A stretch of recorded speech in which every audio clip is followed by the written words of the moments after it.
சரி பிள்ளைகள், இந்த எஸ்எஃப்டியில் வந்து வெப்பவியல் பகுதியில் வந்து ஒரு கேள்வி கொண்டு வாரது. அது ஒரு முறை வந்திருக்கு. அந்த கேள்வி ஆவியாதல் கொதித்தல் இது ரெண்டுக்கும் இடையிலான வேறுபாடு எங்களுக்கு வினாவாக வந்திருக்குது.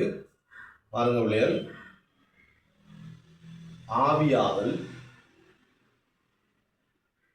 அதாவது கொதித்தல்.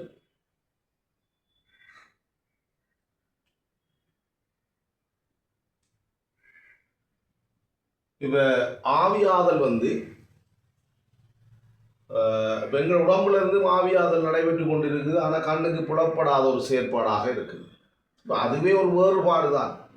இதெல்லாம் ஒரு வேறுபாடாண்டு நினைக்கலாம். ஆனால் உண்மையில் அது ஒரு வேறுபாடு தான். ஆவியாதல் பொதுவாக கண்ணுக்கு புலப்படாது, இதுவும் ஒரு வேறுபாடு தான். ஆனால் கொதித்தல் கண்ணுக்கு புலப்படக்கூடிய ஒரு செயற்பாடாக இருக்கு, ஒரு இலகுவான ஒரு வேறுபாடு. இதுல இருந்து அப்படியே நீங்க யோசிக்கலன்னு சொன்னால், கொதித்தல் வந்து ஒரு குறித்த வெப்பநிலையில் நடக்கும். கொதித்தல் வந்து ஒரு குறித்த வெப்பநிலை. தண்ணி எடுத்தீங்கன்னா தண்ணிக்கு 100 பாய்ச்சி 100 பாய்ச்சிலாம் கொதிக்கும். பெட்ரோல் மண்ணெண்ணெயெல்லாம் அதோட குறைந்த வெப்பநிலையில் கொதிக்கக்கூடியதாக இருக்கு.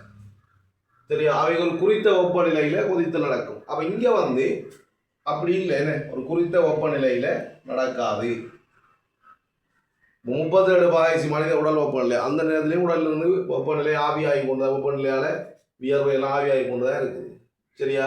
அவை இங்கே ஒரு குறித்த வெப்பநிலையில், கொதித்தலுக்கு ஒரு குறித்த வெப்பநிலை நாங்கள் பார்க்கலாம்.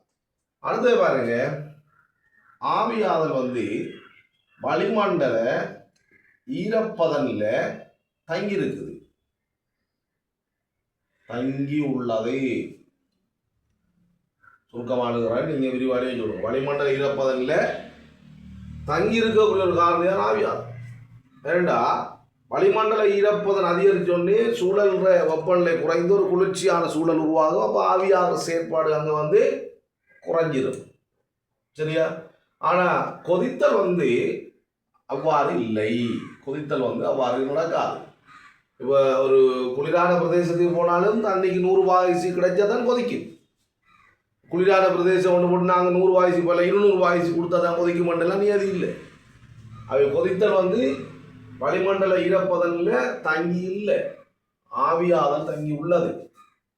அடுத்தது மேற்பரப்பு. மேற்பரப்பு தங்கி உள்ளது, ஆனால் இங்கே மேற்பரப்பு தங்கி இல்லை. பெரிய அகண்ட பானையில் கொதிக்க வச்சாலும் 100 பாய்ச்சி தான் கொடுக்கணும். அல்லது இந்த கூசா மாதிரி ஒரு அல்லது உருளையில் உருளை பாத்திரங்களில் கொதிக்க வச்சாலும் 100 பாய்ச்சி தான் கொடுக்கணும். மேற்பரப்பில் தங்கி இல்லை.